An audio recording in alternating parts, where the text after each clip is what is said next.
those moral issues, moral questions. People get, but I use that as an example. Say, okay, but think about this as a public feature. Yeah. This is the same thing we did about right now, but the exchange program is there is no issue of any data. They work on a period of discussion. Right. The real issue is where they use that here is more yeah. I love it. The scientific data says a world period. That's good.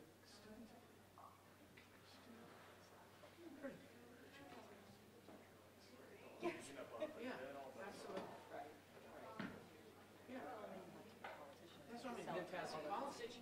Passing policy. Yeah. Hi, Lynn. We got one Lynn here. Well, we need the other Lynn. Lynn said she's going to be giving you. Well, good. I'm glad you're here. Are there? Oh, there's Diana. Good. Oh, look at that.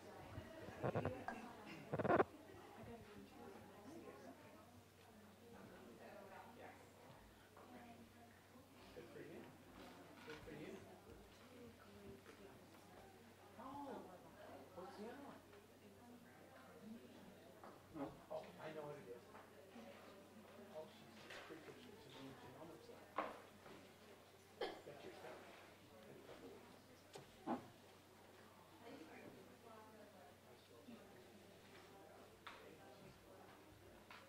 I just thought.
Yeah. Yeah. Sit over here next to Mark.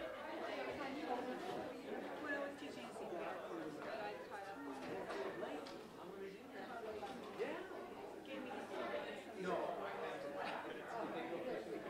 We always like yeah. Oh, I wanted to. Oh no, one of the physicians I knew had died. Another one has Alzheimer's disease. That probably. He's my age. I don't know. I just assumed we got the email from the okay. You take your vote.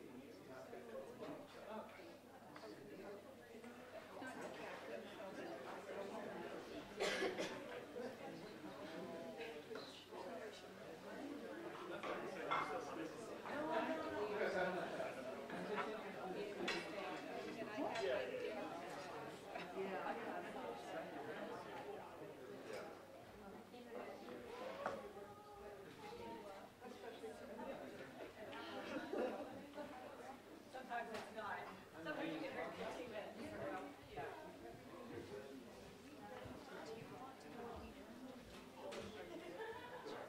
I mean, it's kind of up to you. I had to at the beginning.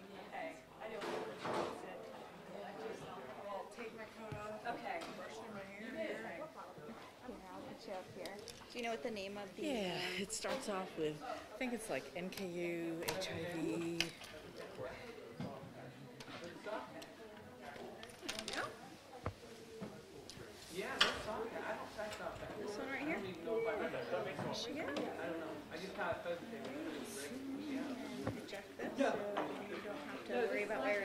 bad eyesight. And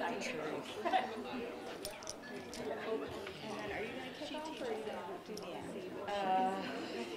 I'll start if that's Okay. okay. Let's pull it up for you.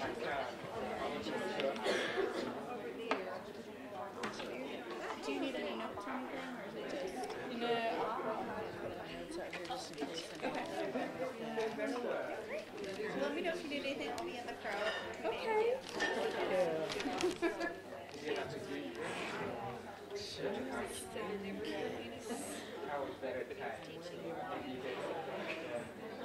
Wherever you would like.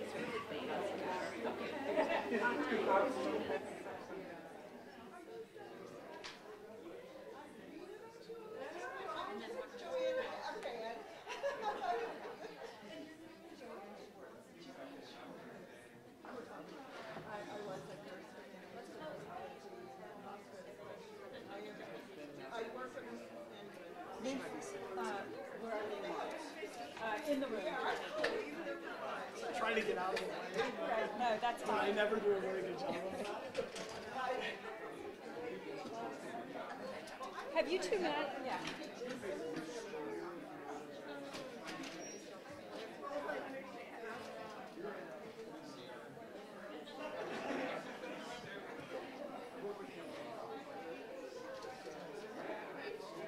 All right, if we could go ahead and get started.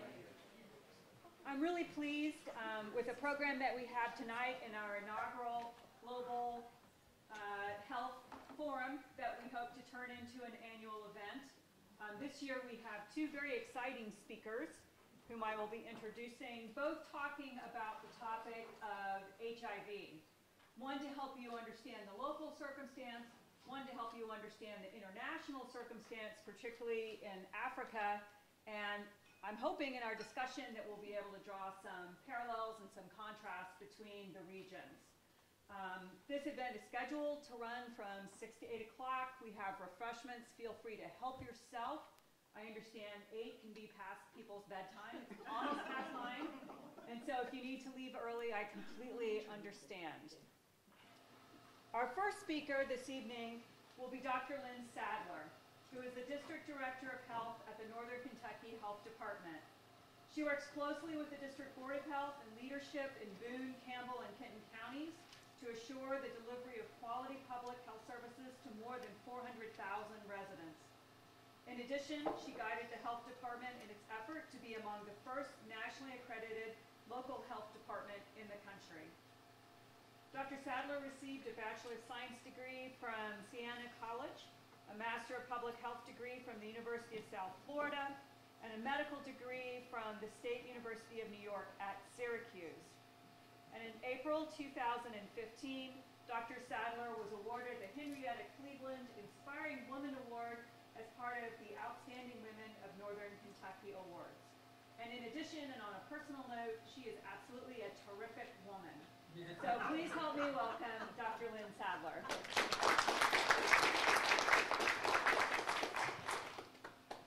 Well, thank you so much for asking me to be here tonight and to talk about this important topic. I'm really kind of excited because when I thought about it, I recognize so many people in the audience. Can you all hear me? Do I need to do something? Am I okay? Okay. You know, a few years ago, it seems like a lifetime ago, but a few years ago, Sam Quinones came here, and we talked about the opioid crisis and his book Dreamland and what was going on here at the time. And if I can work the technology, I'm going to talk about the current state of HIV in Northern Kentucky, but it really does connect back to the previous forum that was held here with Sam Quinones, because where we are right now, you have to understand how did we get here, and it very much is tied into the opioid crisis here in our region. And I'm not going to rehash the whole crisis. I just want to point out some of the things that have brought us to where we are, just so you're kind of aware of the history and the background, and then I'll jump into the HIV situation. So back in 2012, we at the health department became very aware of the opioid crisis because we were seeing a huge increase and high rates of hepatitis C among people who injected drugs and were using heroin at the time. We also saw high rates of overdose deaths, lots of ER visits, and anybody here from St. E's remembers those days. So in 2013, we created part of a plan that with the Northern Kentucky Heroin Impact Response Task Force called the Harm Reduction Section, because in public health, we're all about trying to prevent premature deaths and trying to stop the spread of diseases. And so that was harm reduction. That was our part of the effort, along with prevention and some other things. But really our niche was harm reduction. In 2015, the Kentucky General Assembly passed a comprehensive heroin law that, lo and behold, included the ability for health departments to operate needle exchanges, or we call them syringe access exchange programs. But it required 3 levels of approval in order to operate one. It required your Board of Health, the county, and the city in which you were going to operate. And so we got cracking because we knew in order to get those approvals, do we have elected officials in the audience? On camera? In order to get anything approved by elected officials, they need to know that how their community feels about that. And so we had to work very hard doing presentations to the general public and to various groups and such, so that we could build the support and the acceptance of syringe access exchange programs. Our Board of Health approved operating such a program at their very first meeting after the law was passed, so that wasn't an issue. But in 2016, we were able to start operating in our Williamstown Health Center at Grant County. And that was because we got the approvals from the Grant County Fiscal Court and the City of Williamstown. So we started a very comprehensive program right there in our health center, and that was our first program. In March, the Kenton County Fiscal Court gave approval. In April, the City of Covington in Kenton County gave their approval. But you see the little stars there. There were a number of restrictions and hurdles that we had to get over before we could operate. And the first one, of course, was we had to be operating in 2 other places in our health district before we could operate in Covington. And so we kept moving forward. In May, the Campbell County Fiscal Court provided approval. It had a sunset clause. They reapproved it in December and took out the sunset clause. And their approval was, we give you our approval to do the program. You're the experts in public health and how you control diseases. You do it how you see fit. In 2017, unfortunately, and we'll look more at this data in just a second, our HIV cluster, our increase in HIV started occurring in Northern Kentucky, particularly among people who inject drugs. And so we did a press conference in January of 2018, and in February, the city of Newport, which was what we needed in order to get up and running in Covington. And so in February, Newport approved the syringe exchange program. Both the Covington and Newport programs are required to be mobile, out of a mobile unit, and we have to park in the parking lots of St. Elizabeth facilities in Covington and the urgent care in Newport right up on the border with Fort Thomas. And we started operating those mobile versions of the program in July of 2018. So one of the things I did want to point out, in 2015, while all of this is going on, and the legislature is debating whether or not to allow syringe exchange programs, some of you might recall Scott County, Austin, Indiana, had this big outbreak of HIV among people who inject drugs. And shortly after that, not only did the General Assembly approve syringe exchanges in Kentucky, the CDC put out this map. They did a map for the whole country showing which counties were vulnerable to rapid dissemination of hepatitis C and HIV among people who inject drugs. And you can see in the circle there, Campbell County and Grant County in our health district were 2 of the counties. So you could see why we were feeling a tremendous sense of urgency to get things up and running, because frankly, we knew with our rates of hepatitis C amongst this population, we knew HIV was out there. We just weren't detecting it because people weren't getting tested. So here's just to give you some perspective of what led up to 2017.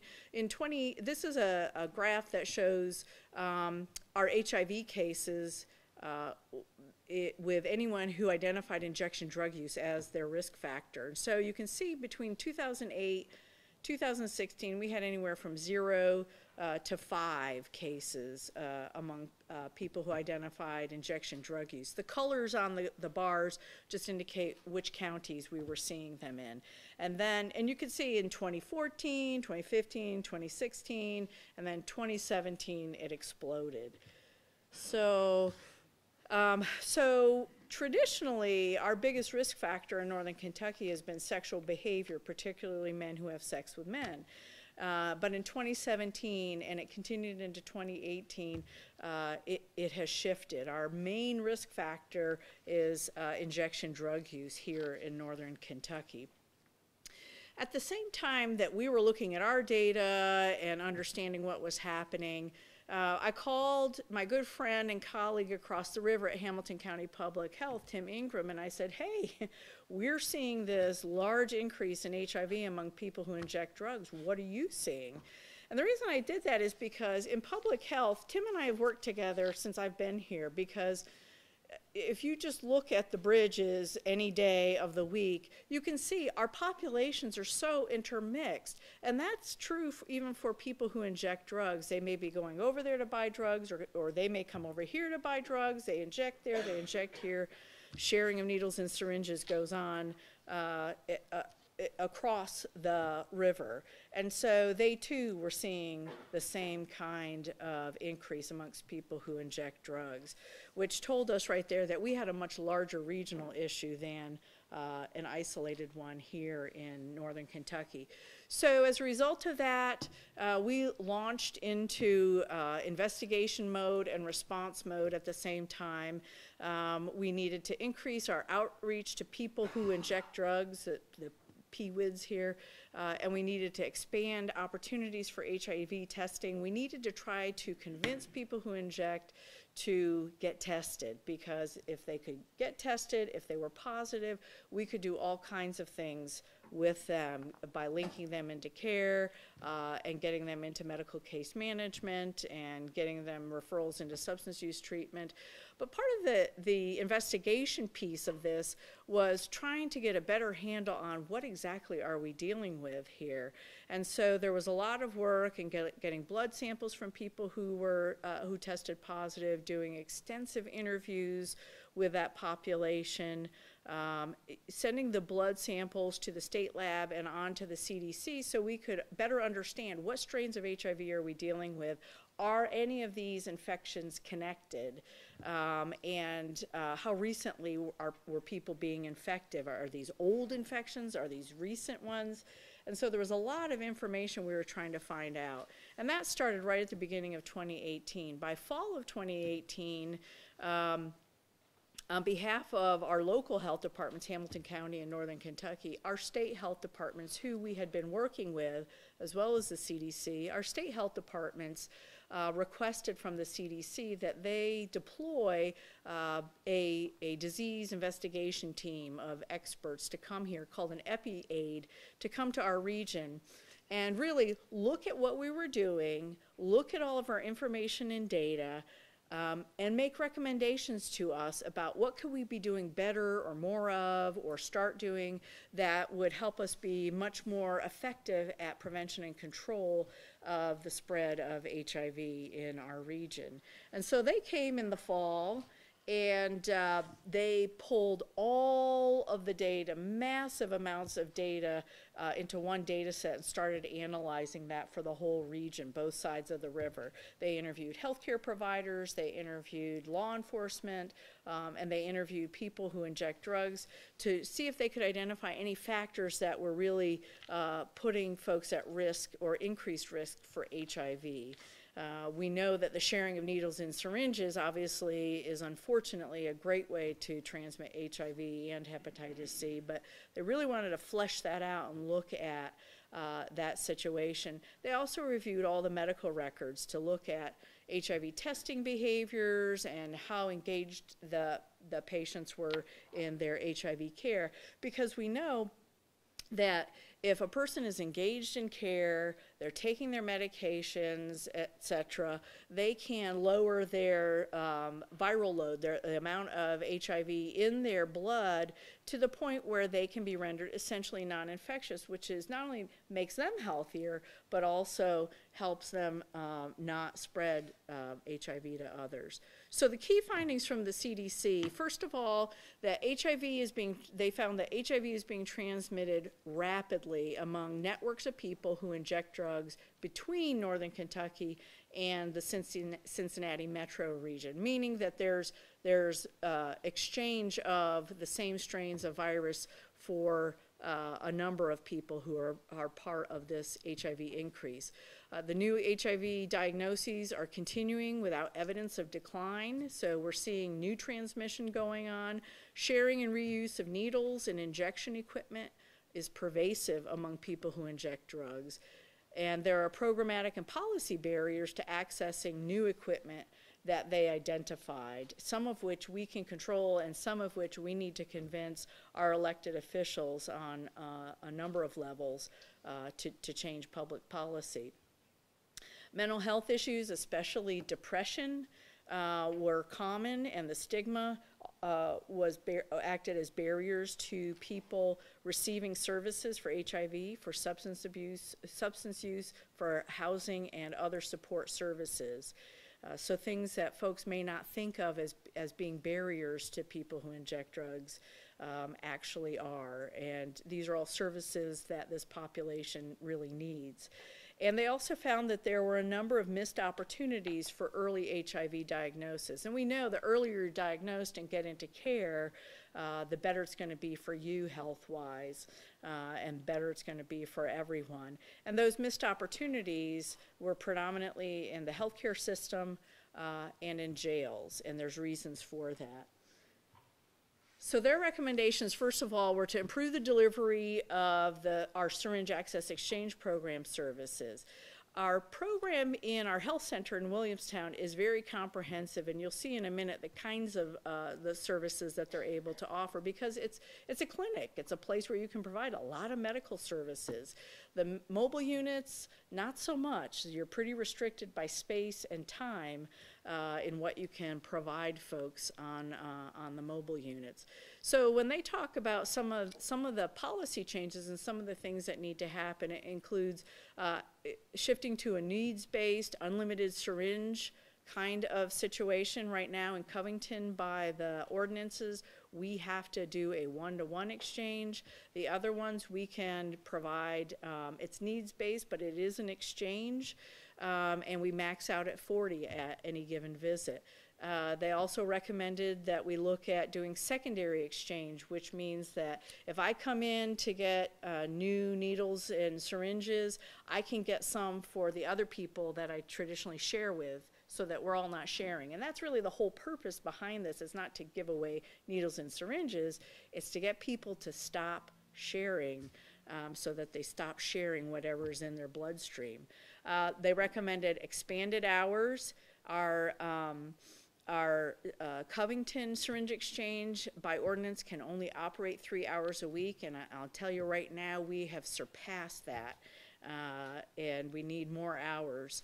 That they recommended discrete fixed locations like our health centers, which is where we really want to be in all 4 of our counties, and make it accessible by foot. Transportation is a significant issue for this population, and so if you put the program far away from where the sort of epicenter of where these populations are, they're going to have a hard time getting to them. PrEP, some of you may have heard about PrEP before, pre-exposure prophylaxis. It's something that we need to do more educating of our healthcare providers and making sure that we're educating people who come to the syringe exchanges about this medication you can take on a daily basis that will help prevent you getting infected with HIV. So we need to do more education about PrEP, about HIV. We have people who don't realize it's not just sharing needles and syringes, that you can get HIV through sexual behavior, and to help them understand that, as well as safer injection practices that will help keep them healthy to prevent the diseases. So we've got work cut out there as well. They recommend we continue to expand our HIV testing with community partners, especially in the jails. And in the jails, it's a challenge because if they test and diagnose someone with HIV, they're responsible for paying for the coverage, the care. And that can be very expensive, and there's probably a fair number of people who would be positive that are in the jails. And the emergency departments, because there were missed opportunities there where people had been in the medical care system for a variety of things and never were tested. Now this is changing because St. Elizabeth has now started offering HIV testing in the emergency department to people who identify a risk factor in Covington and in Edgewood, and they have plans to expand it out eventually to all of their emergency departments. So we're making headway there. We need to educate healthcare providers about PrEP. A lot of them aren't aware of it and don't know how to handle that or prescribe that and deal with that. And then improve our coordination. You know, we work very hard with other community partners on trying to help people get connected to all the services that they need, but we really are challenged to try to do an even better job of making it easier for people who inject, who are infected with HIV, to not only get their HIV care, but get the mental health services they need, the support services, housing, transportation, substance use treatment. Remove as many barriers as possible for this population in order for them to become healthier. Delivering services in a supportive environment so we can develop trust and engage in care and treatment. That is so important. It really gets at that stigma piece, and that's why our public health nurses are trained so well in how do you deliver care in a non-judgmental manner. And it does pay off because folks come back to the syringe exchanges and they come to the health department for other services and then continue to work with our partners across the river and share and integrate data. I won't dwell on the last couple of slides because I really want to hear what else is going to be said on that global level so we can compare and contrast. But this is a list of what CDC says if you're going to have a best practice syringe services or syringe access exchange program, these are the kinds of things that you need to include in such a program. And the research is there. There is lots of research out there that demonstrates that syringe services can prevent HIV infections. Very cost-effective programs, but they have to be accessible, and people have to use them in order for them to work. So I know this is super hard to see, and you don't have to necessarily dwell on the numbers. It just compares some of the services that we offer at our syringe exchanges for people who inject. And you can see there are a number of services towards the bottom we just can't do on the mobile unit. And we would really like to be in our health centers because you can see in Grant County we can do those programs. And that makes a difference when you're trying to do comprehensive services for this high-risk population. So we are out and about trying to share these findings and recommendations with the public, with elected officials and our partners and such. We have started incorporating these recommendations into our existing response plan and our strategies there. We have already been garnering additional resources to help us with implementing these recommendations because a lot of this does cost money. And in fact, Wednesday we will be having a press conference at the health department to announce a large amount of resources that will be coming in to help us really do a good job at implementing these recommendations. We've got to continue partnering to educate and advocate with our community to help us get the policy changes that we need to have in order to be more effective. We talked about linking the data, sharing information, and continue to work with the CDC on these efforts. So my last slide just lists it because I haven't really talked about it. We've got some of our staff here who work in some of these programs. The harm reduction services that we offer at the health department, everything from tracking the cases and sending people out to gather information from the cases and figure out who else may have been exposed that we need to find and offer testing to, doing outreach to the high-risk populations and making referrals to substance use treatment, prevention education. We talked about PrEP, our HIV and hepatitis C testing. We have a distribution system for our Narcan overdose reversal kits, which has been tremendous, and we know that overdose deaths are starting to decline. Our syringe access exchange, linkage to care services that we offer, our medical case management, we've got some folks here from that program as well, and those wraparound support services that go along with that. And here's one people mostly don't think about with harm reduction, but family planning. We know we've got women who have substance use disorders, and if they're not being treated and they get pregnant, they can have babies with neonatal abstinence syndrome. And if we want to try to prevent that from happening, one way, of course, is to make sure that women who have substance use disorders are being appropriately treated. But another aspect of that is providing access to women to family planning, because it's probably not a great time to be getting pregnant, and many women recognize that, and many women don't want to get pregnant when they know that they are struggling with substance use disorder, and many women who are in recovery recognize that they really want to delay having a child because they're trying to focus on recovery. So that's it for me. I know that was rapid fire, but I'll be around to answer questions, and I'm anxious for the rest of the presentations.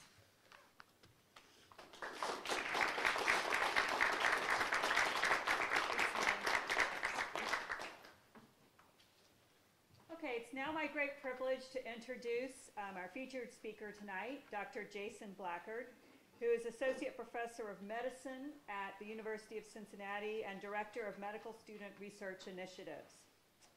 Dr. Blackard directs the Translational Research Laboratory, focusing on human and mechanistic studies to understand virus-virus and virus-host interactions. His current work involves studies of hepatitis B, hepatitis C, HPV, HIV, and the Zika virus. Dr. Blackard also serves as the Associate Director of the KL2 Scholars Program, which is a training program for junior faculty. He received his bachelor's degree from the University of Arkansas, his doctoral degree from Harvard University, and then a fellowship at the Gastrointestinal Unit at Harvard Medical School at Massachusetts General Hospital. So please help me in welcoming Dr. Blackard.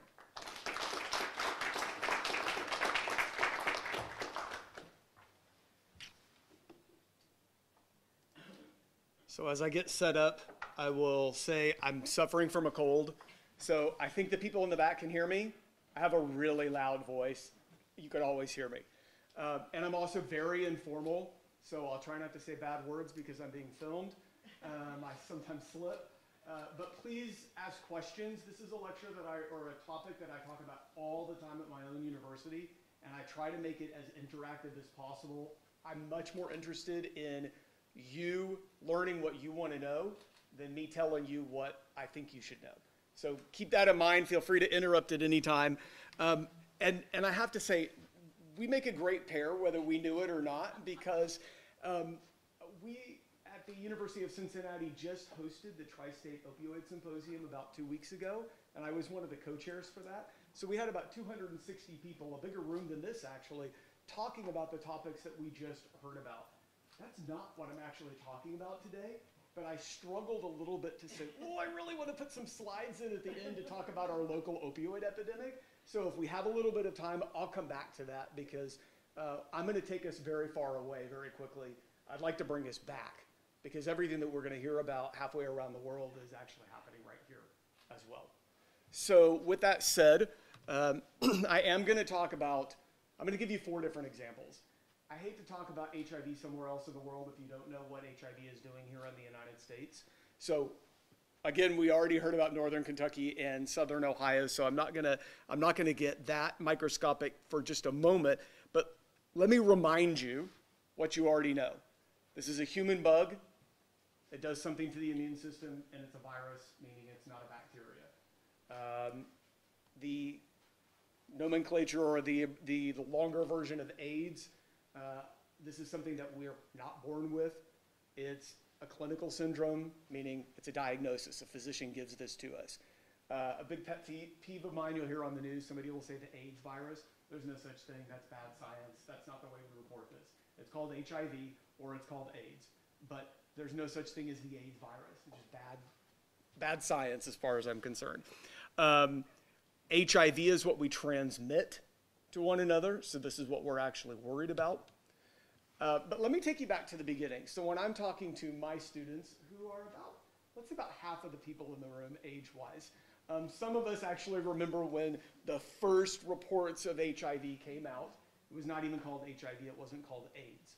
It was literally diagnosed or mentioned in the public realm as a disease that is affecting 5 gay men in this case, Los Angeles, although we could have been in San Francisco, New York, Miami, several other big cities.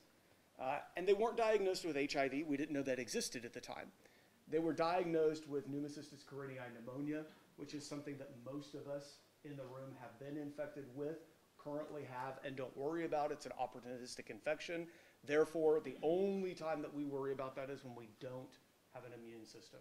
We've either destroyed it with HIV or we have a primary immunodeficiency. But notice, this is, again, this is literally 1981, and there's no mention here of HIV or AIDS. So we're going to jump through. I'm not going to give you the early history because there's a lot to this. I spend an entire semester talking to people about the early history of the HIV epidemic.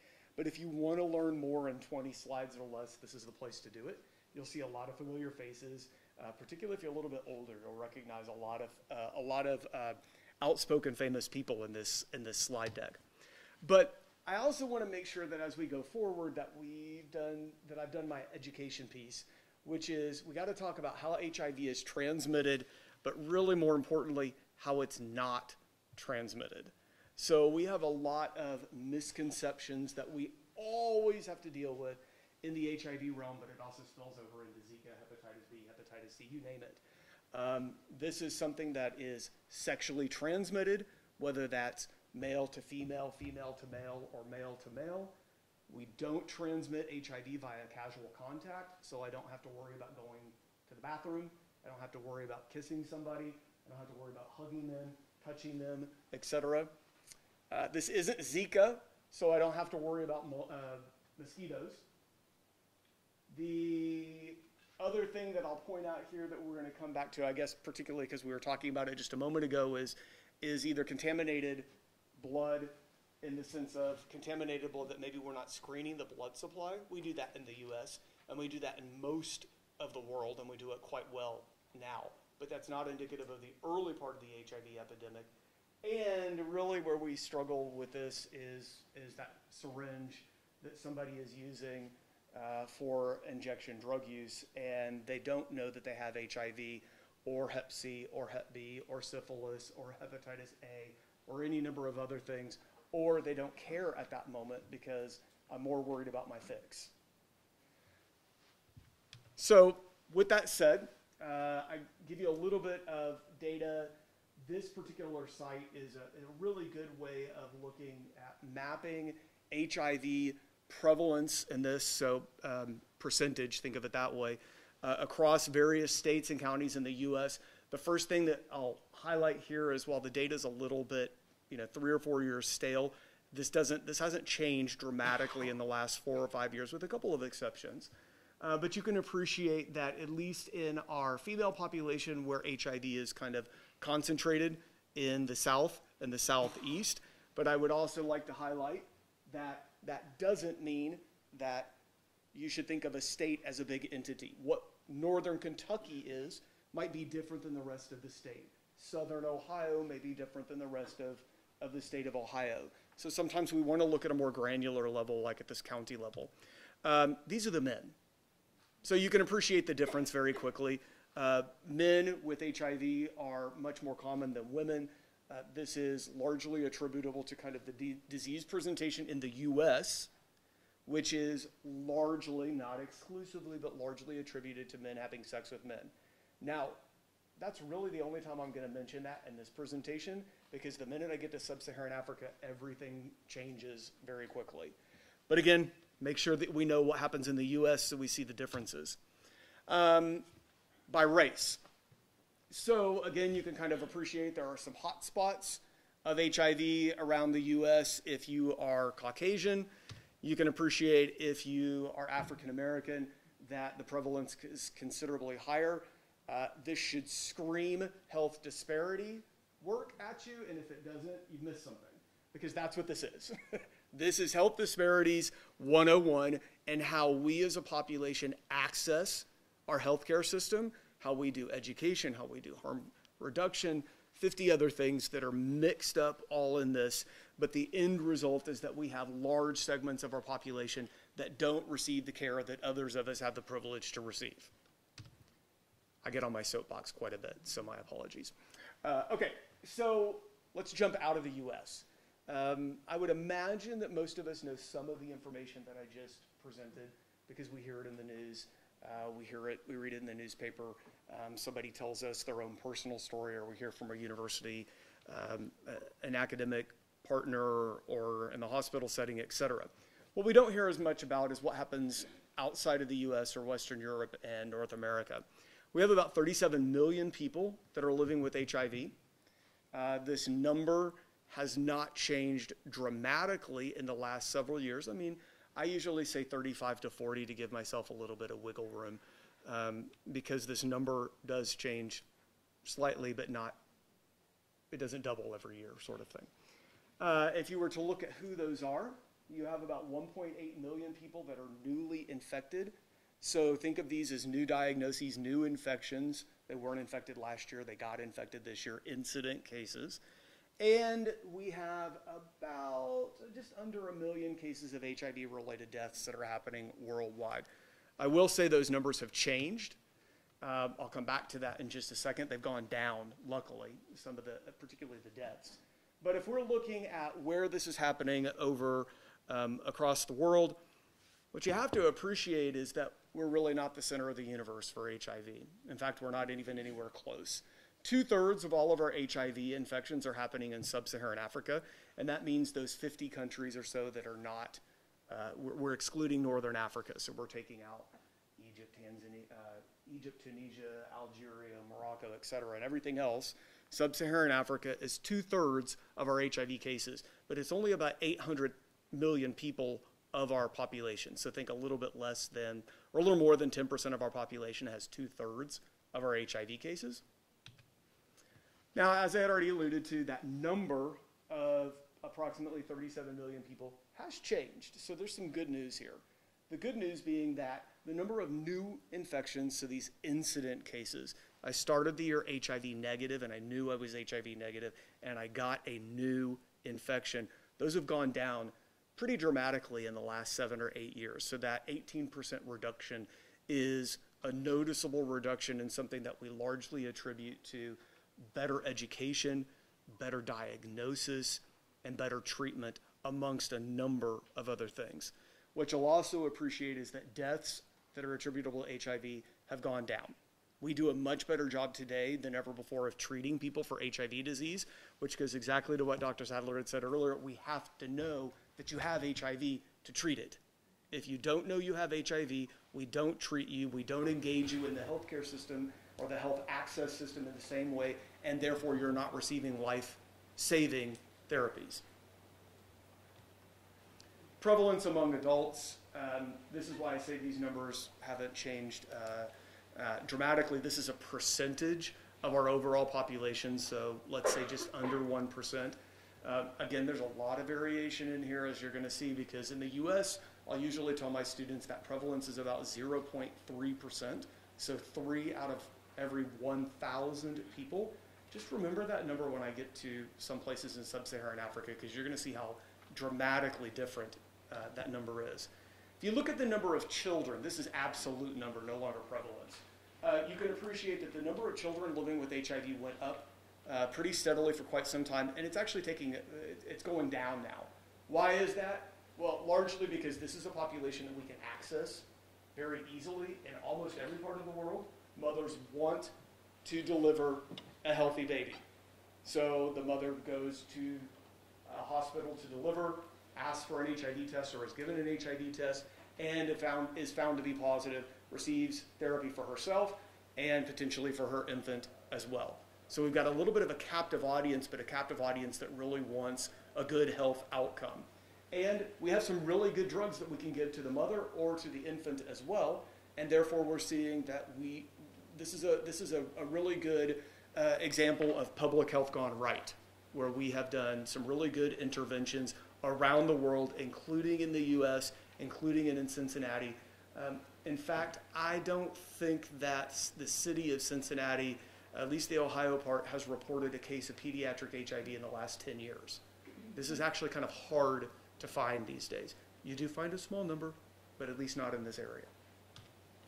Okay, so same way of presenting that data, just we need to pay attention again to those newly infected people. We think they peaked in the mid-1990s and are going down, but please appreciate that the number is still really big and that our overall population in the world is going up. So this isn't a problem that's going away. It's just not as dramatic as it was in the mid to late 90s.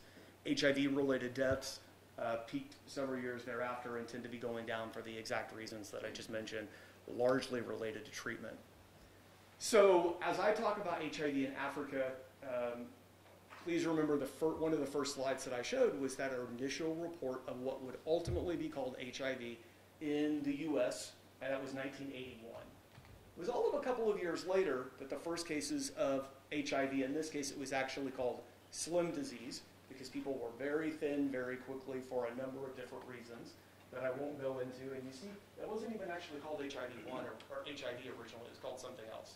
But this is actually the first report of HIV in the sub-Saharan Africa. This is in Uganda in 1983. And this is actually quite important. It's not just, oh, there's HIV in this part of the world. There's a number of other epidemiologic findings that we're kind of taking into account to say, we don't think there's a lot of injection drug use in this part of the world.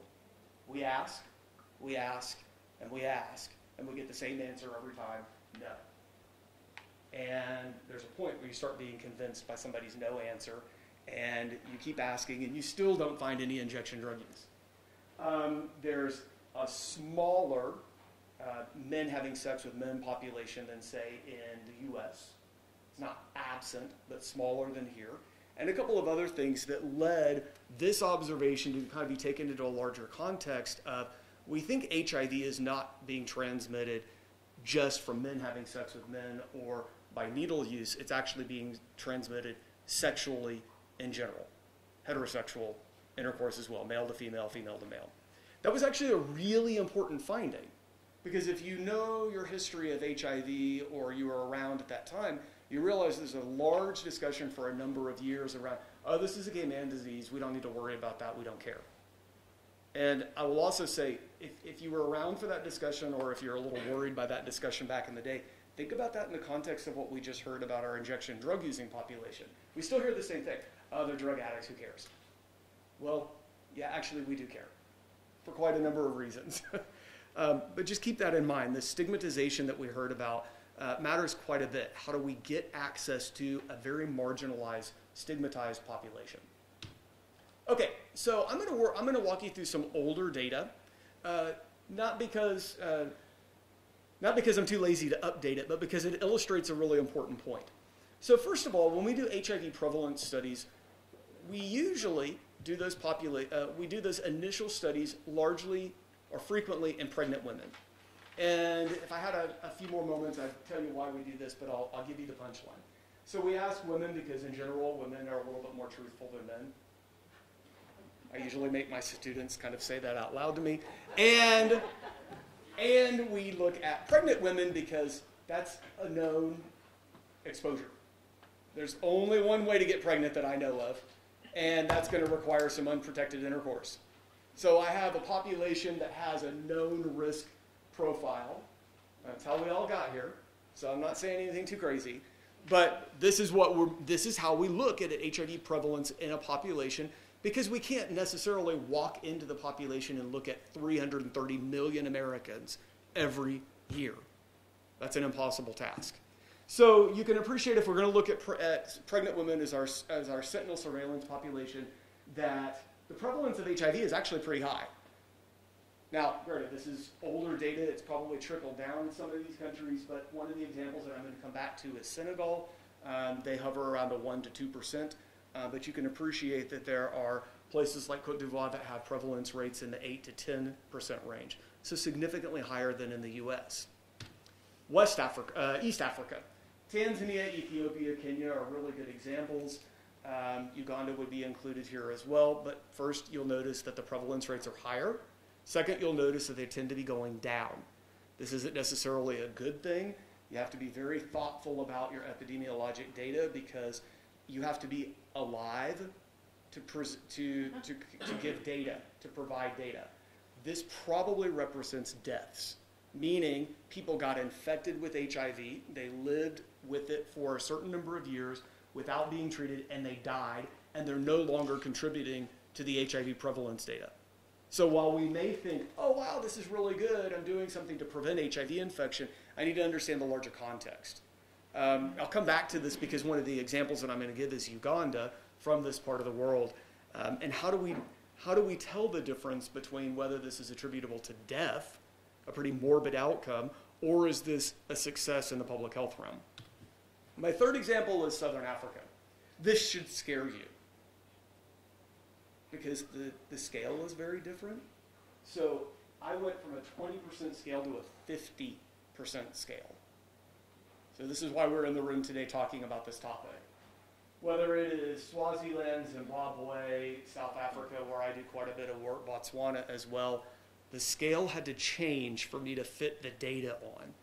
The estimate in South Africa and Botswana at the moment is about 20% of the population is HIV positive. That number has actually been as high as 30 to 35%. That means 1/3 of the room has HIV. That's dramatically different than in the US, right? Because I said 0.3%.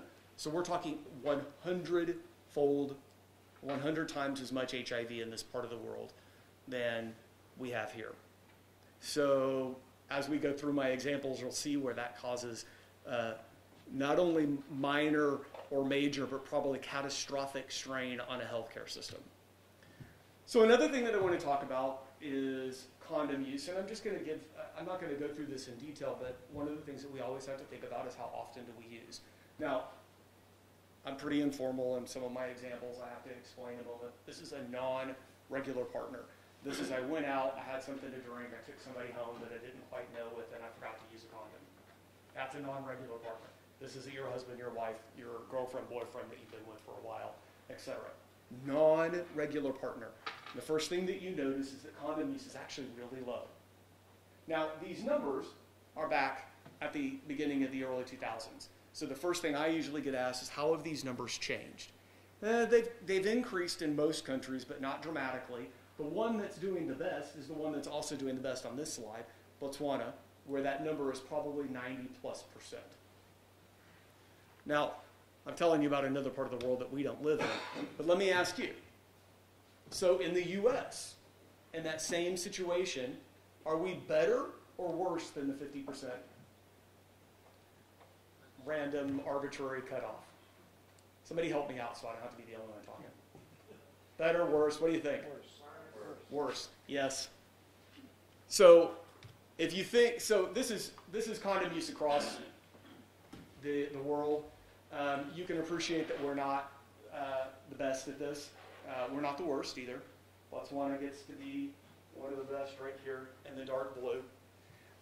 So as I go through, I just want people to think about the education piece. I could imagine that every single person in the room knows that condoms, regular condom use will prevent HIV infection 99.9% of the time. That doesn't necessarily impact your behavior. You know that information. I know that information. There's a whole bunch of reasons that we don't utilize that. So as Dr. Sadler was speaking earlier about our PWID population, let's back up for a second and say, why do people exhibit the behaviors that they exhibit? What information do they have and not understand? What information do they have and not utilize? And what information do they have but they can't do anything with? So if I put you in this part of the world, 50% of the room, all of the women, have a very different lived experience than I do as a man. You don't control your bodies necessarily in this part of the world. So I can give you all the condoms you want, but if you can't use them without your partner thinking you're cheating on him because you're using a condom, you can imagine how the information didn't lead to the behavior change. Okay, again, off of my soapbox now. Okay, so Senegal, West Africa. I'm a geography nut, so if you don't know where you are in the world, this is it. One of the centers of the African slave trade back in the day, a francophone country of about 10 million people. So, reason I give Senegal as an example is because there's a couple of public health policies that are really interesting, and there's some biology that I want to tell you about real fast. So, in Senegal, commercial sex work, that's the polite public health term for prostitutes, by the way. CSWs or FSWs, if you want to say female sex workers. But our commercial sex workers have been registered with the government since 1970. This already sounds super progressive compared to the US, doesn't it? Okay, as part of a government public health program. The idea being here that if we know what you're doing and we can regulate it to a certain extent, we can help you be healthier in an otherwise tricky situation. This is harm reduction 101 as far as I'm concerned. After a certain point when HIV was recognized in this population, the women were required to attend regular clinic visits and health service screenings, and then as you can read going forward, they were given free care, free child care, counseling, you name it. Now, this is not removing them from commercial sex work, but it is reducing their overall risk for HIV and STDs. Again, harm reduction 101 here. So the reason I bring this up, one, because I find this fascinating. Two, because there's a very interesting biological experiment that happens in this part of the world that I want to tell you about. So I'm a virologist by nature. I grow HIV, Hep B, and Hep C in my lab, and I totally geek out at these things. So I'm just warning you, I'm going to geek out on you for just a couple of slides. HIV is not just HIV. There are animal versions of it, shall we say. So if I go into chimpanzee populations, sykes, African green monkeys, mandrills, you name it, I can find an animal analog, homolog of HIV. It's not quite the same thing, but it probably tells us where HIV came from.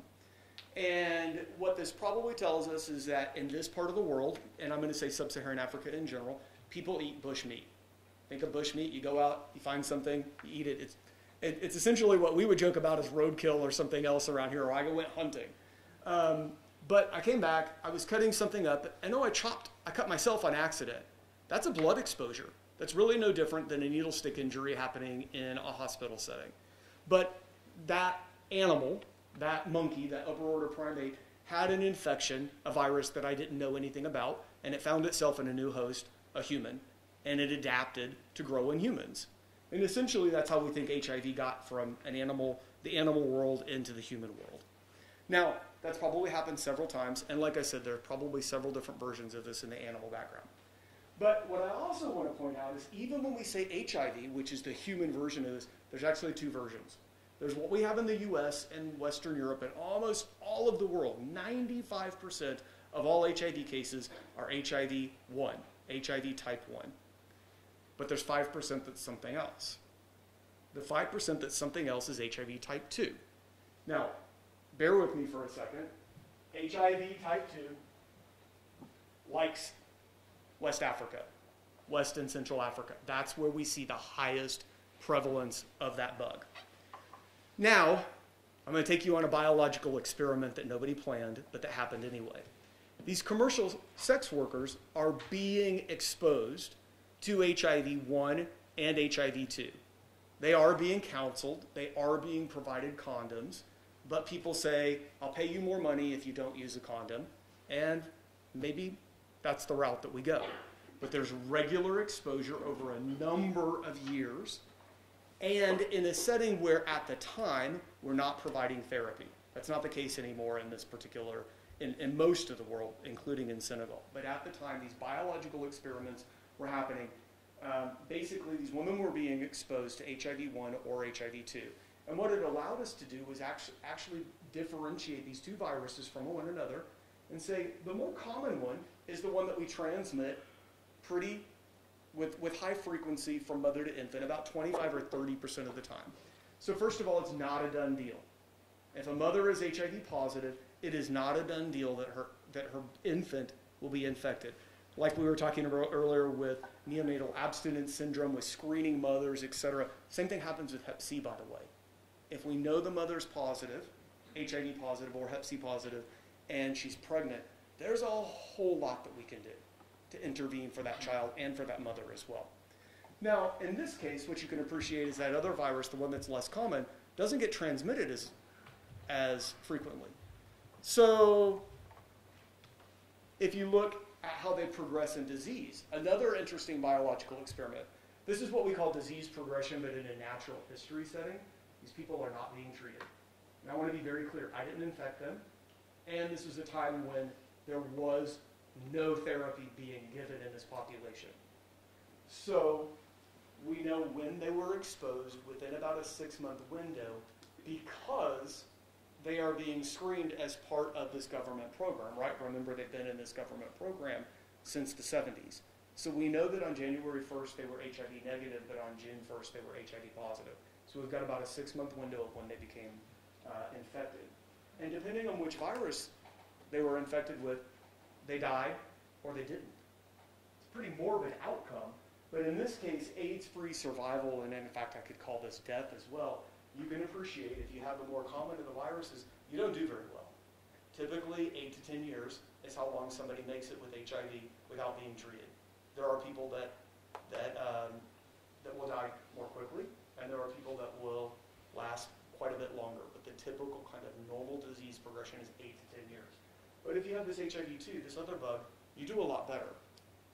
Now, in my setting where I'm a virologist again, I say, well, if you have to choose, you know which one to choose now.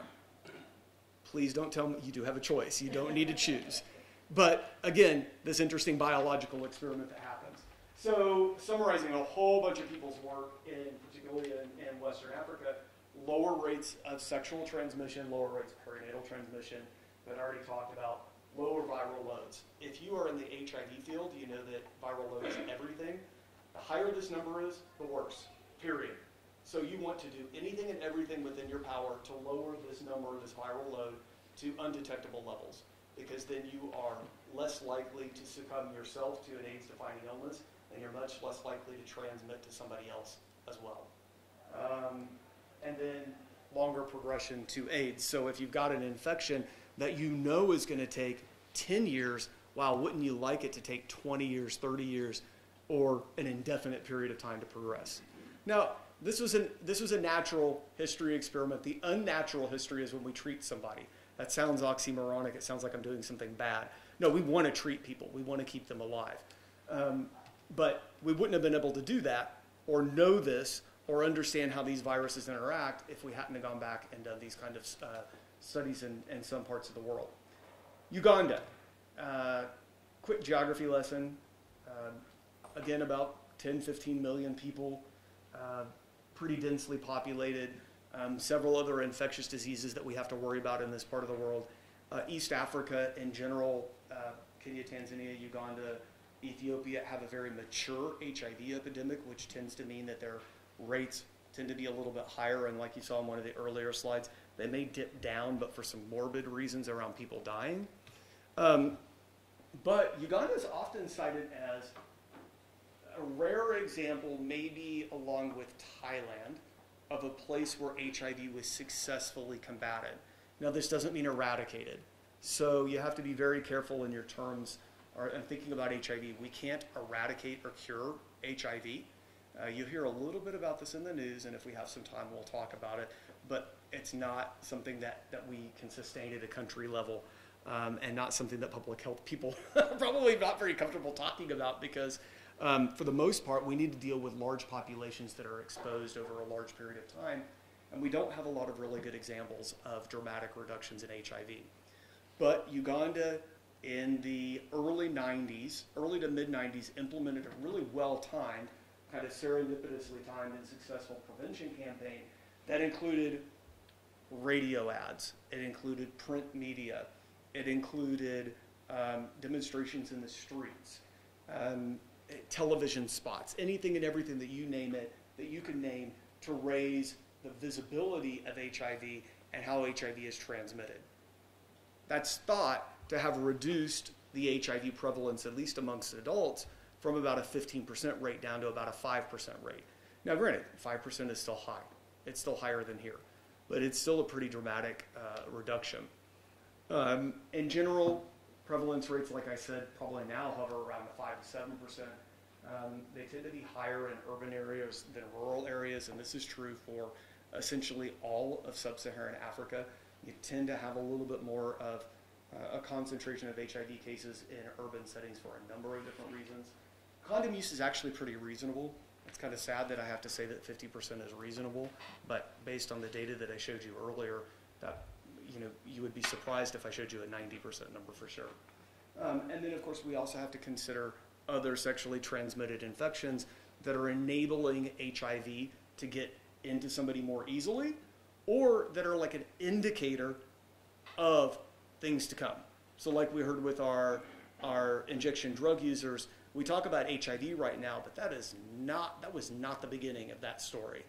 The beginning of that story was hepatitis C, hepatitis B, syphilis, hepatitis A. We had a whole bunch of warning signs beforehand, right? And now we're in this unfortunate situation where we've got several things that we've got to treat. If you look at the data from Uganda, this is how you measure this stuff. So how do you figure out that timely intervention really means something? It's a concerted effort at a country level to do a seroprevalence study in the right populations at the right time. What you can appreciate here is this is mean prevalence amongst pregnant women. I already told you why we looked at women rather than men. And over the course of time, you can appreciate Kampala, which is the largest city, shows an increase in HIV and then a decrease. Compared to some of the other sites, think of these as more rural sites where you can appreciate that there's a lower rate in general. But yes, you have this increase, but then starting in the mid to late 90s, you see this decrease. That's probably gone down a little bit more in subsequent years, but is hovering about that same level. What you also see on your right will be sexual debut. So this is the time of first intercourse for men or for women, and we're going to go over a 7 or 8 year period, but you can appreciate that boys, now there's no sure way of knowing this, right? This is what we report, but what we reported in 1994 was about 62% had initiated between 13 and 16 years of age, and that went down to about, 5% by 2001. The same thing happens in our female population, but the overall rates are lower.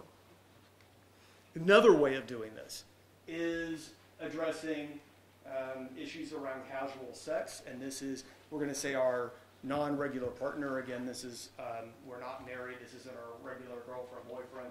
This is how many times did we have intercourse with somebody within the last 12 months. This doesn't tell us anything about the condom use. But again, you can appreciate whether we're looking at males or females that at a relatively high level initially went down over the course of time in men and in women and in our urban settings and our rural settings. These are the population-based approaches that we take to evaluating whether our HIV prevention method is working. It's not just HIV prevalence. Yes, that's the kind of most obvious outcome.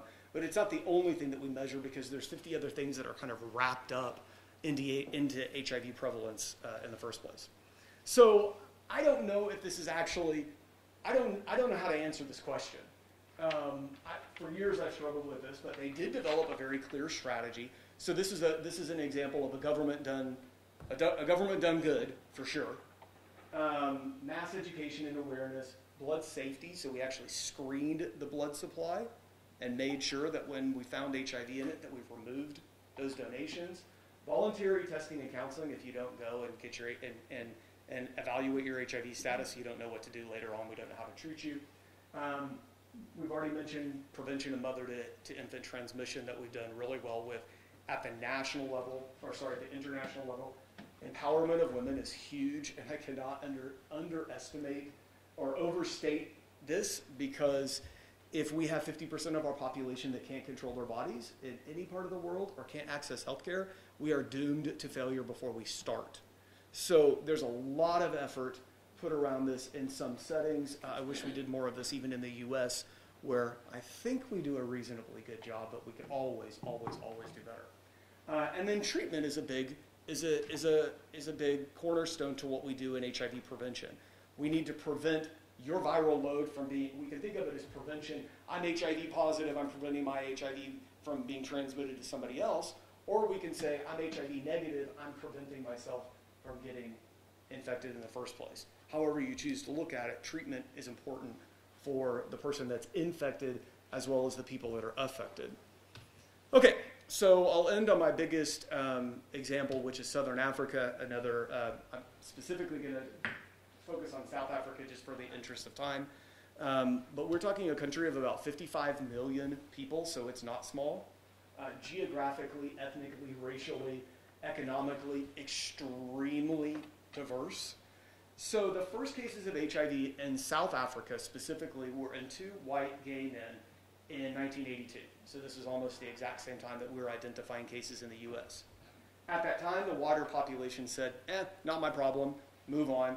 The apartheid government at the same time says, yeah, not my issue, and moves on. 5 years later, we get the first black South African that was diagnosed with, in this case, AIDS, but of course HIV as well. About 85% of the South African population is black.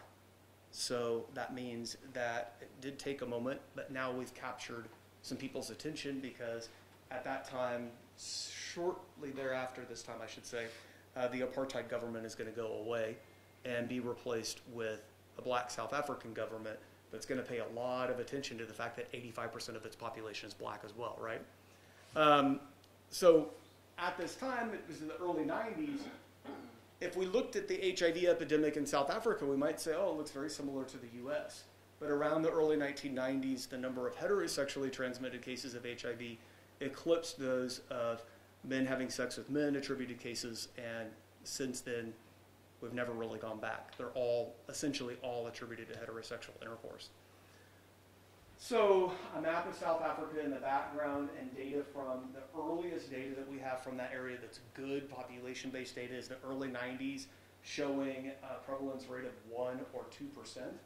But appreciate how quickly that rose during the transitional government away from apartheid, and in the early post-apartheid era, which is really kind of 94 and on. We see this dramatic increase in HIV prevalence in younger individuals. So we're talking, our economically very viable population that's in the workforce, having children, et cetera. We get up to a 30% prevalence, and that's about where that number hovers today. Under 20, you still see that goes up pretty dramatically. Now, under 20s, it's a little hard to tell, is that going to be adolescent, young teenager exposure, sexual exposure, or is that going to be mother to infant transmission? We could figure that out. I just don't know from this particular data. Now, Sub-Saharan Africa and South Africa specifically is very much like the US, where we have to be very thoughtful about where we're talking about. If you are in Cape Town, on this little nub out here, you're in a very affluent part of the country. You're in a very white part of the country. although economic disparity still rears its ugly head there quite frequently. But you can also appreciate that the prevalence is lower. 18%, calling that low, is a little crazy. But it's lower than compared to, say, Gauteng is where Johannesburg and Pretoria are, where the prevalence is about 30%. Or if you're actually in Durban, which would be this little nub sitting out here as the third largest city, the prevalence in KwaZulu-Natal and Durban is probably about 40%. So that's a pretty stark difference in prevalence in the country. This tends to be, KwaZulu-Natal tends to be one of the most economically depressed parts of the country as well. So we have to consider a big country with good roads. I will say, I drive around South Africa all the time, excellent roads, but this is a big country. You know, it's an 18-hour drive from Pretoria to Cape Town. That's a hell of a distance to cover, and that's on a paved road. Not everything is paved. You got to think about how are we going to get to people that are HIV infected, even if we've screened them and we know that they're HIV positive. How are we going to get there? I'll take you back. I'll give you some more pictures here in a second. If you take the prevalence rate and the population of HIV, the population of South Africa, and multiply the two together, South Africa has the dubious honor of having the highest number of people living with HIV in the world. It's not the highest prevalence, it's not the highest population, but the two multiplied together give you more to work with there than anywhere else. This isn't a good number. We say 19-20% of the adult population is living with HIV. 380,000 new infections. That's a good tenfold higher than what we have in the US, if not even higher. AIDS-related deaths, that's still a pretty high number. Now, as of 2016, so a couple of years ago, 48%, half of those people are receiving antiretroviral therapy. The goal is to have that number be 90 in every country, everywhere. We have this thing called 90-90-90 goals. Mathematically, that's 90% of all people with HIV being diagnosed. Of those, 90% being treated. Of those, 90% achieving viral suppression. So there's room to grow. There's room to do better in sub-Saharan Africa and in South Africa. I'm not entirely sure we get quite to those numbers even in the US and some of our populations, particularly in our injection drug users. We're not anywhere near that. So a couple of pictures. This is, I take students to South Africa and Botswana. This is not Dr. Harkessel's daughter going. I looked for a picture, really did. It just took me a moment to find one. So this is a more recent trip because her daughter went with me several years ago. This is KwaZulu-Natal. This is the environment that we're working in. And it's not, I'm not showing this to say, oh wow, it looks really rural and really kind of beat up. It really doesn't. The picture doesn't do it justice. But this is a somewhat rural setting where people are living in individual houses, kind of up here, in a beautiful, beautiful, beautiful rolling hill setting. The catchment area for this particular clinic shown down here, or this Caprice clinical site, is probably about 80,000 people in a pretty densely populated area. But rather than going to a hospital in a big city, they're coming to this clinical research site where a number of different things happen. And I want to just give you a few examples because right now it sounds all doom and gloom, but I want to give you some examples of what goes on in that setting. So when I'm there with my students, of course, the world looks a little bit different with my UC students than is probably happening on day-to-day basis. But one of the things these clinics do is they'll take people into these little rooms that think of these more like a small bathroom sort of thing. Then you'll have an individual counselor working with an individual person at risk at that point who wants to get tested. And the sole point is to do HIV testing and counseling, because we can't do anything if we don't know your HIV status. And to be quite honest, we probably need to do that somewhat regularly if you're in a high prevalence setting, or if you're a member of a particular at-risk population, or because you asked to be tested. You asked to be tested, we test you, sort of thing. So this know your status idea really kind of means that you're pushing people to be tested on a regular basis. They can self-test. So when I started talking about HIV back in the day, when I first got to UC, I couldn't go to Walgreens and buy an HIV test. Now I can. And in fact, I can go buy them, or somebody will give them to me for free from a county, from the health department. I can show them to people. You could do an HIV test in my class. Please don't. But you can do the test in the class. They're just really that easy. And they're meant to be that easy. They're not meant to supplement you going in to a physician's office and getting tested. I'm not overly fearful of needles, but if I watch you put the needle in me, I will pass out. So I have to turn away. But there are people that literally can't see the needle or pass out. And we've got to think about what's another alternative for those particular individuals. Maybe doing this saliva-based oral test and doing it in the privacy of their own home is reasonable. So we come up with different alternatives for different populations because this is not a one-size-fits-all environment.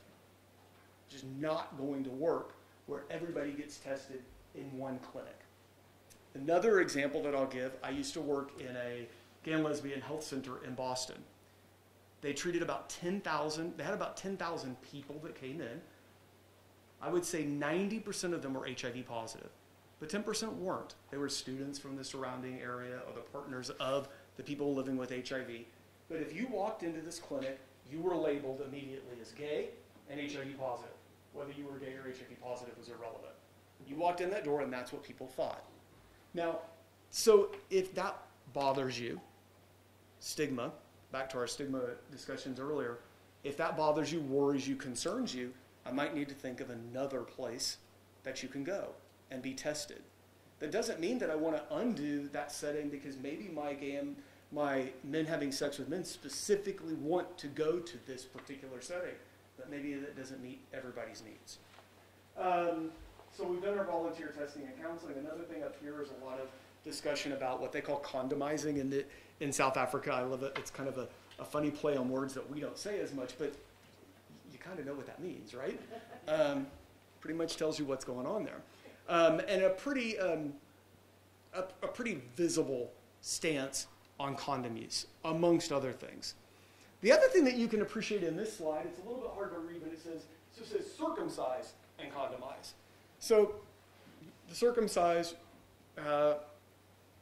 in much of sub-Saharan Africa, there have been some really good studies that have shown that men that are circumcised have a lower likelihood of getting HIV when exposed than uncircumcised men.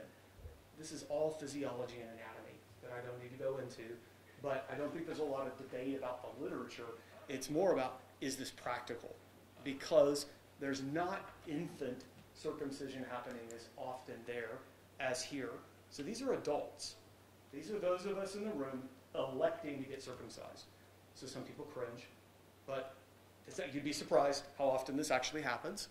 And we can cut the risk of HIV by 50 to 60% by a simple procedure that is outpatient, a couple of scissor snips, a couple of sutures, and 7 days later you're done. Now, that's not in lieu of using condoms. It's not in lieu of sticking with one partner. It's kind of in addition to. Again, remembering that we're in a setting where the prevalence is astronomically high, so every little bit counts. And basically, let's see if I've got, I don't think I have the room, but one of these rooms like this, well, you'll have a table. Well, somebody will come in and say, I would like this procedure done. And again, 7 days later, you've reduced your overall risk for HIV quite significantly. Now, in the same setting, of course, one of the biggest things that you have in your armory against HIV is therapy. If I had shown this slide 20 years ago, I would have showed you a third of this slide. So every year I get to go back and update this slide, which makes me very happy. And these are the commonly used ones. So there are actually more that are not on here. The last time when I was updating this a couple of days ago, I was pleasantly surprised that it no longer fit on one page.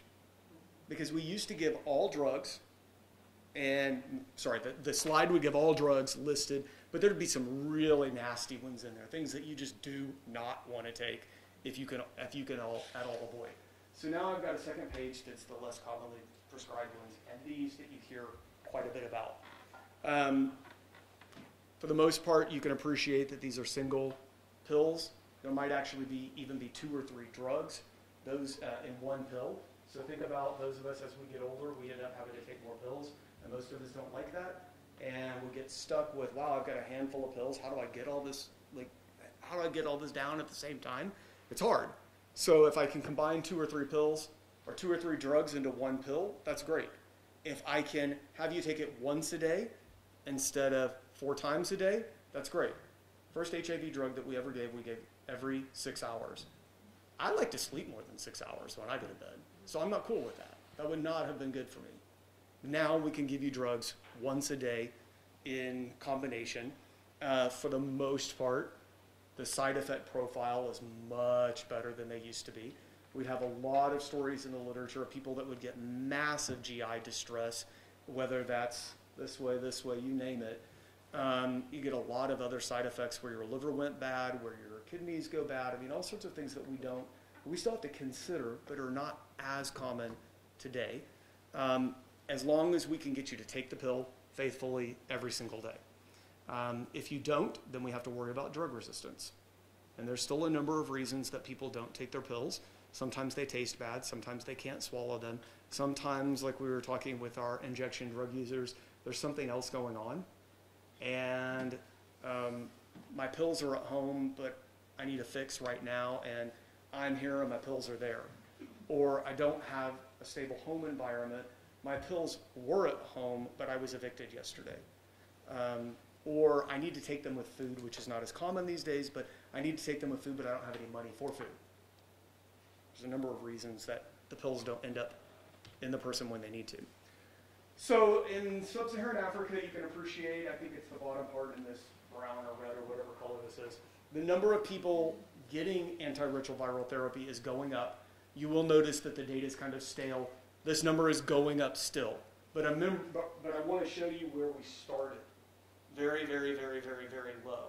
And remember, this is the part of the world where 2/3 of all people with HIV are living. So that's a really dramatic increase. But we're still not anywhere near where we need to be. That trend continues.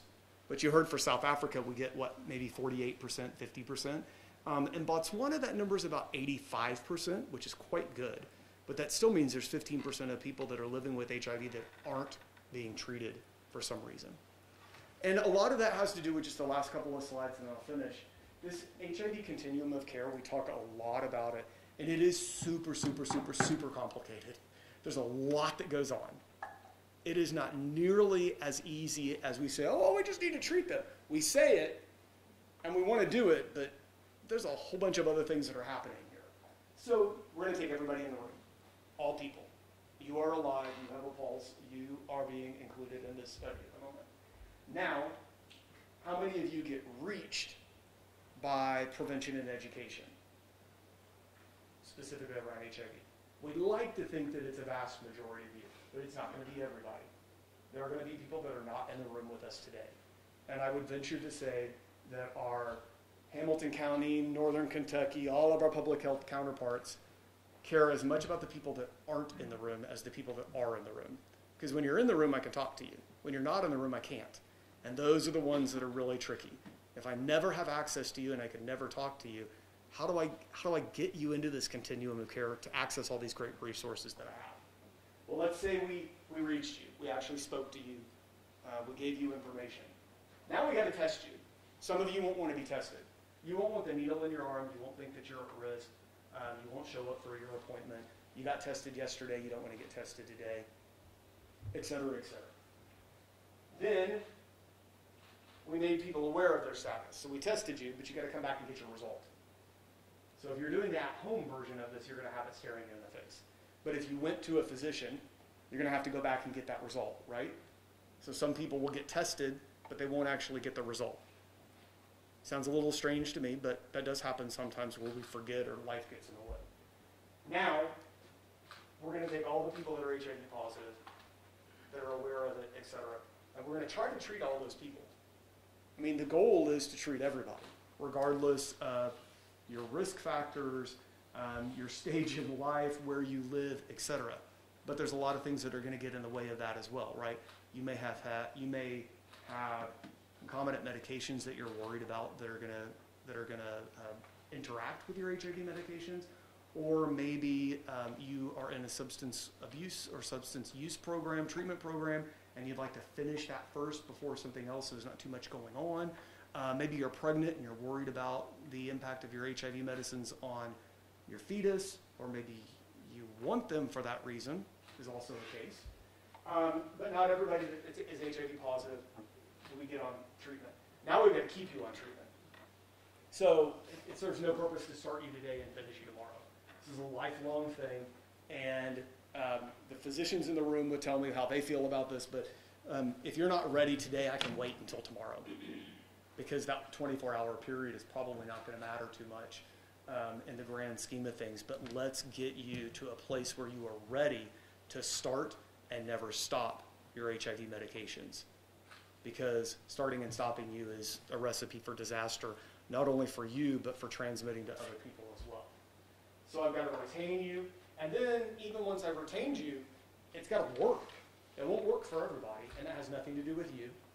That has to do more with your genetic makeup, your liver, other things that are going on, things that you don't have a whole lot of control over, but not HIV medications won't suppress virus in every single person, even though that's the goal. And then we've got to really make sure that people stay in kind of this chronic care scenario where, let's say we treated them, we got them on HIV therapy, we suppressed their viral load, they feel really good about that, but we'd still like to see them back every year to make sure that their viral load is still undetectable, that their CD4 is still high, and to make sure that they don't feel that they have other exposures or other risks that they're worried about. Because maybe this isn't the only thing going on in their lives, because it's never the only thing going on in their lives, right? There's always something else. So think about that, because every step along the way has an opportunity for most of us to intervene, either as public health professionals, as researchers, as interested party members, as somebody who knows somebody living with HIV, and your goal is to say, did you take your HIV meds today? You know, like my mother nags me about things, but that's a good nag. Like that's a, you know, we're doing something good for you. We're trying to make sure that you're keeping yourself healthy and that we're providing a supportive environment. Last slide, I think, is think about how all these other things that we've talked about or alluded to impact that continuum of care, and the differences that you see between HIV in the US and the HIV in sub-Saharan Africa. Partner change matters, condom use, commercial sex work, and how we think about it and interact with it. Urbanization moves people quickly from one setting to another, and that typically kind of breaks down a public health scenario in many settings. Gender disparity I've already alluded to, and I think most people are aware of. War and civil strife, I mean, all you have to do is look at Syria and South Sudan to see what a hot mess not having a government is, or war is, and you see an increase in all sorts of infectious diseases. But if some of our politicians decide that this isn't a priority and they take away our money for programs, you can see a decline in public health services as well as social services that may seem ancillary but really aren't. They're part of the overall picture. The holistic approach that we take to really tricky populations, difficult to treat populations. Poverty, if you want to treat HIV, treat poverty. You want to treat Hep C, treat poverty. You want to treat just about any infectious disease, treat poverty. I see a lot of people shaking their heads, but we're in the room because, in general, we can afford to go to school and we have jobs. Most of us drove here or will shortly drive home when we're a little bit older and have a little bit of a better job. This is not us. Whether you think you're poor or not, this is not us. There are people in the world that live on $1 a day. That's who we're talking about. Relate that to, if I have to make a decision about whether I eat or take my HIV medications, that's very different than where am I going to eat dinner tonight, or am I going to have Starbucks today or not, sort of thing. And then there's some virologic things that I talked about earlier. With that, I'll finish. Thank you.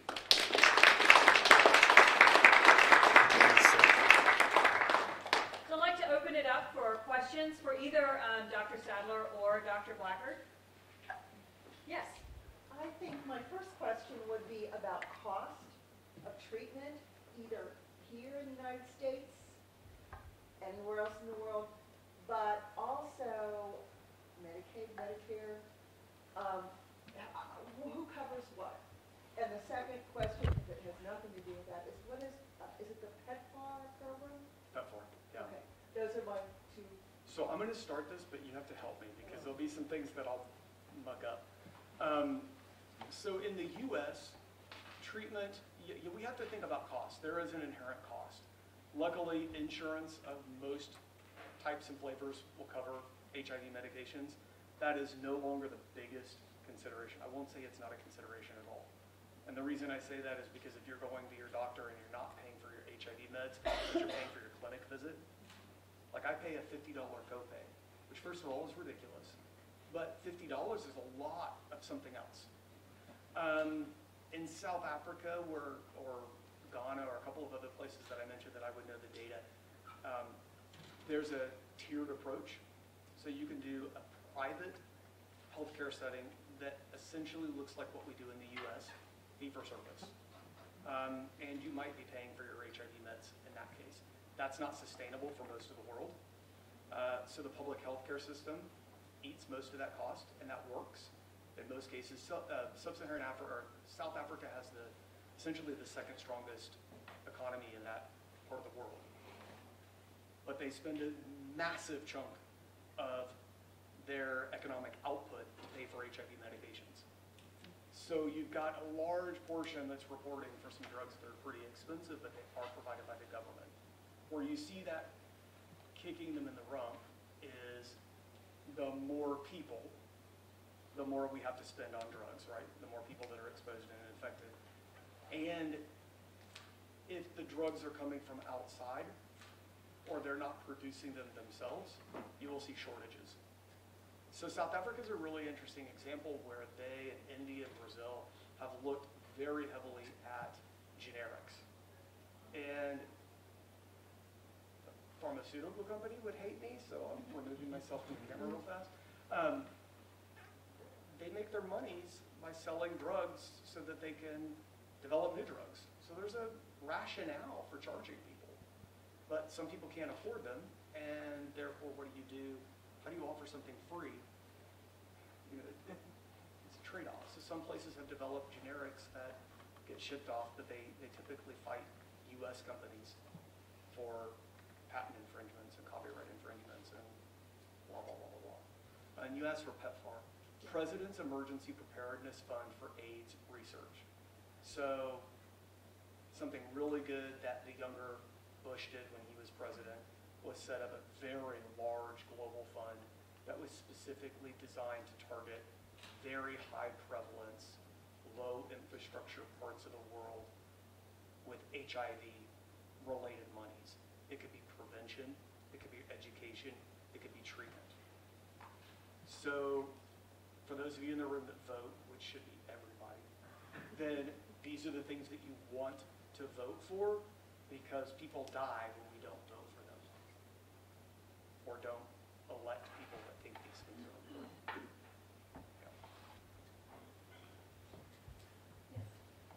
This is very helpful. What were some of the challenges that we faced in the early days in trying to find maybe cure, doing research to find solutions to the problem? What were some of the challenges, especially in the developing countries, Africa? Now, I'm going to be really silly for a second and say I'm very aware of my skin color when I answer as a white man who's not from Africa. I'm aware of how I'm answering this question.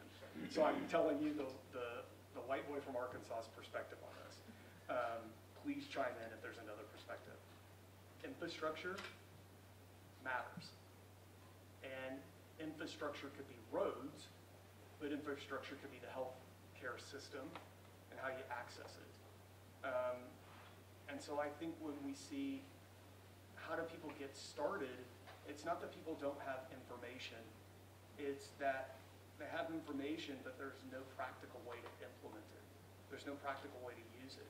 So I know how HIV is transmitted, and I know that I should use a condom every single time, but condoms cost 30 cents a piece, and my yearly income is $300. I can't purchase condoms or I won't be able to eat. Then couple that with where are you going to do the research that costs a lot of money? You know, if you do it in the US, I mean, you make Mike's comment earlier about how much it costs. That Narcan that the health department's given out, that stuff's expensive, like really expensive. But you love everybody to have it. I want everybody in the room to carry some home. You know, we need it out there, but this stuff is expensive. And the problem in many cases resides in a part of the world without the resources. Or even if the problem resides in a part of the world with the resources, the community doesn't have the resources. So I think we in the U.S. have more than enough money to solve this problem in the U.S. I would agree with 45 that we can solve HIV. Not quite the pathway he's doing it, but anyway. But there are pockets of the population that are never going to have access to that. And all I need to do is send you, 2 miles away to the 71, 75 exchange, or bring you to my neighborhood. I walk home past people every day. I'm like, if you haven't seen it, I'll show you where it is. You know, where our HIV cases are, where our opioid cases are. Yeah, absolutely. And to go back to the other question about payment, as you said, that, you know, insurance, Medicaid, Medicare, the federal Ryan White program, if you're eligible, covers a number of things, including case management, medications. We've got some of our staff here who are part of that program. So.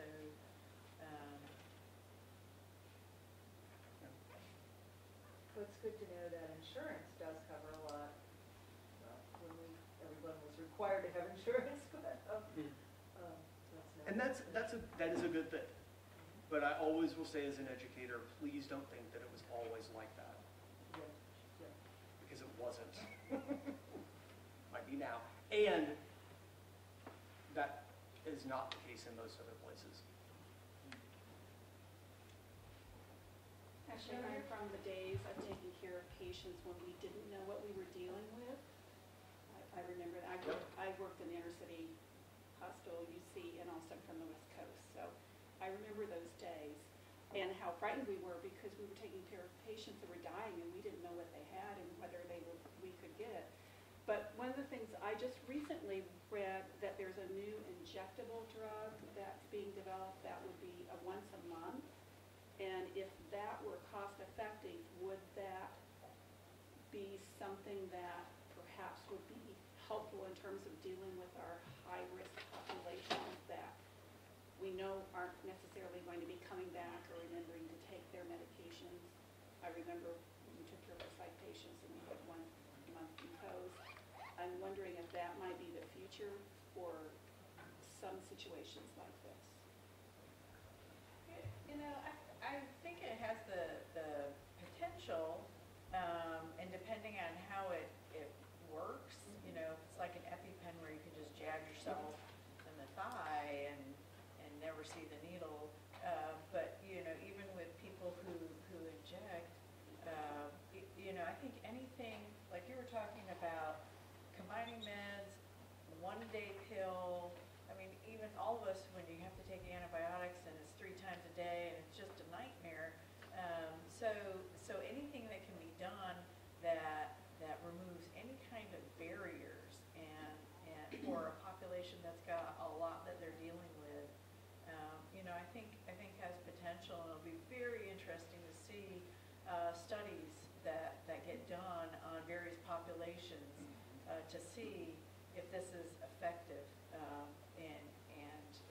Are they willing to do that? Because a once-a-month injection may be the thing to help them stay healthy, and as you said, compliant with or adhering to the treatment, because we don't want folks to fall off. You made a very good point too about feasibility. You're asking the right question, like, do we want to do this? Do you think it's a good idea? I think it's great to ask those questions. I also think it's great to say, if we're talking about a drug that we're using for the treatment of HIV, and the vast majority of our new cases are in injection drug users, then I need to get out of this room. Then it doesn't matter how I answer that question. I mean, it's a good discussion point. but the affected, impacted individuals aren't in the room. And they have to be asked. Because if you're going to develop a drug that's once a month and works miracles around HIV, but nobody's going to put it in, the biggest concern that I hear is injection drug users don't want a needle in their arm I because guess it's a trigger. I wasn't speaking So- specifically for injection. Yeah. For any Yeah. globally. Yeah. In terms of Yeah, but that's, population where you don't have the infrastructure and perhaps Right, you so- could take a clinic in once a month. And so that's why I say that's a wonderful thing to think about, is it may work in one setting and not in another. No, And I that's remember. totally fine, right? So let's figure out what setting it works best in and appreciate that if we come up with a negative answer in Cincinnati and our men having sex with men population who's predominantly white, well-educated, et cetera, that negative answer in that population doesn't really inform us what to do with our persons who inject drugs in the same setting.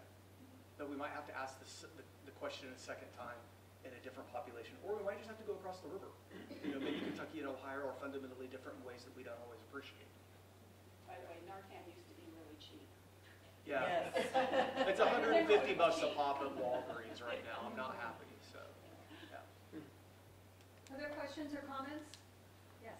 Are we seeing that the people who use the needle exchange program now are advocates for the population in general to bring more people in? Are we seeing that, or are we in the way to know that? Well, I'm going to say yes, because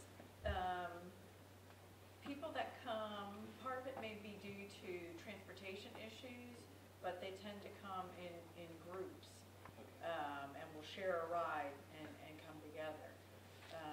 And so they are definitely our best advocates for getting other people to come as the numbers continue to increase. When they feel safe and they feel like they're being treated decently and they're not being judged and whatnot, they tend to talk and will bring others that are interested. So yeah, I think so.